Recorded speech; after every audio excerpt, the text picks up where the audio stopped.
want to talk to all the people who said Rho was lying. What would you do? So, Rho Reports, okay, has gone and done an interview with NBC, okay? Bricklady revives an age-old argument between black men and women.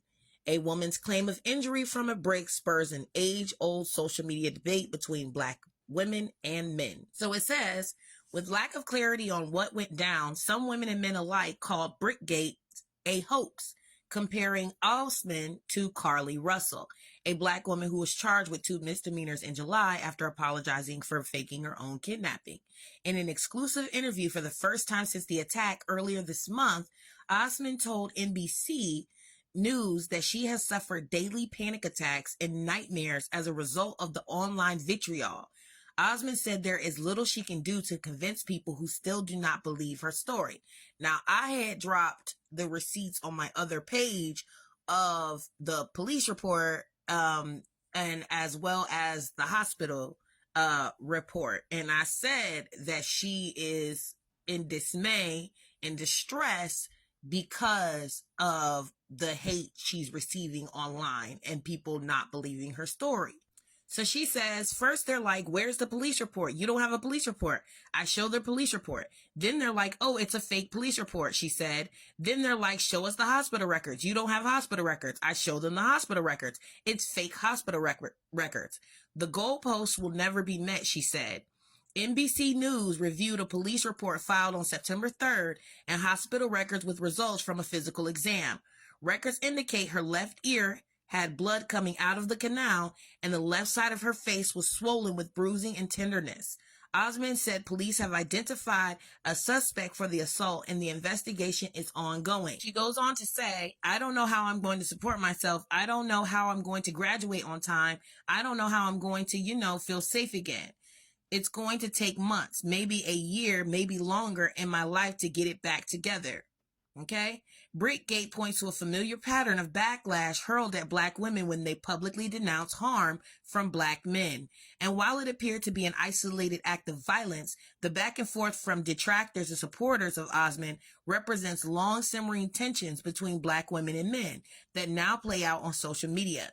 The source of the continued tension, experts say, is unaddressed anguish from both black men who deal with rigid views of masculinity and black women who feel neglected in light of demeaning stereotypes pinned to them. You guys really need to read this article. It was marvelously done.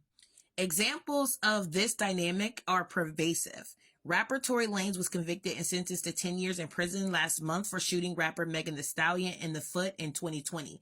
Throughout the trial, online agitators repeatedly accused Megan Thee Stallion of lying or wanting to ruin the career of a successful black man.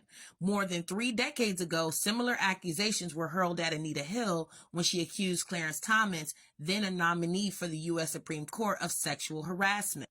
Some black men are reluctant to acknowledge how their behavior may play a role in the trauma of black women, said Mark Anthony Neal, the chair of the Department of African and African American Studies at Duke University.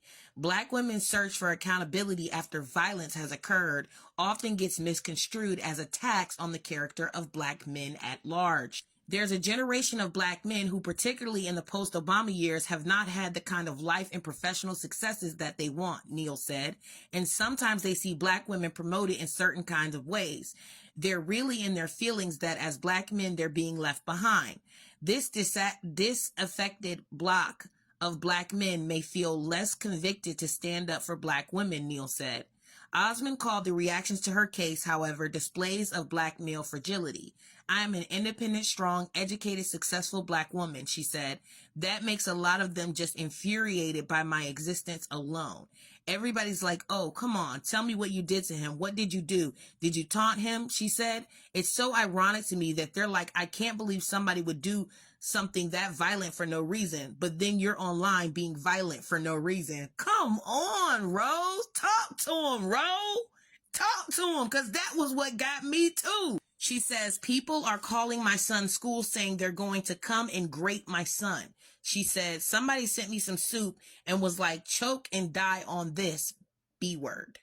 To some black women, though, silence after a public call out can be disheartening, especially considering the disproportionate rates of DV they face. 2020 data from the National Coalition Against Domestic Violence shows that 4.1% of Black women have experienced intimate partner violence, and that an estimated 51.3% of Black women homicides are related to intimate partner violence.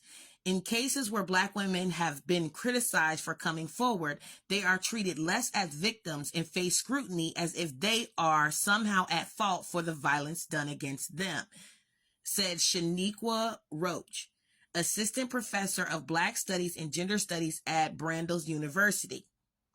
Oh, I said the wrong university name, y'all. Brian Ellison, founder of the Black Man Project, an organization that provides group therapy for Black male youth, said he believes misunderstanding between Black men and women stems from unresolved past trauma. Racial stereotypes painting Black women as aggressive and sexually promiscuous also run rampant in American culture and even among Black men themselves, she said. As a result, Black women have pushed against these stereotypes while simultaneously having to be leaders of their household, which in return can sometimes make Black men feel inadequate. Young Black boys are socialized to believe they must be the bigger person and leaders in their relationships with women, said Roderick L. Carey, assistant professor in the Department of Human Development and Family Sciences at the University of Delaware. As girls around them come of age and may express self-empowerment, Black boys may feel conflicted about their roles. You know, I'm supposed to protect you. I'm supposed to defend you. But also I'm noticing that you have a lot of capacity to protect yourself and defend yourself, Carey said. So y'all need to go read this article in full, okay? Because like I said, it was so well written, and they really nailed it, in my opinion, as far as the things that are going on. And I'm glad Rho was given a voice to speak, and actually tell her story and actually be verified and be validated in what she was saying. Because Brickgate was another really embarrassing moment for the Black community, in my opinion. The reaction to Brickgate was disheartening. It was disgusting. It was despicable, and it was vile. And I will stand by that to the death of me. Have a good day, y'all.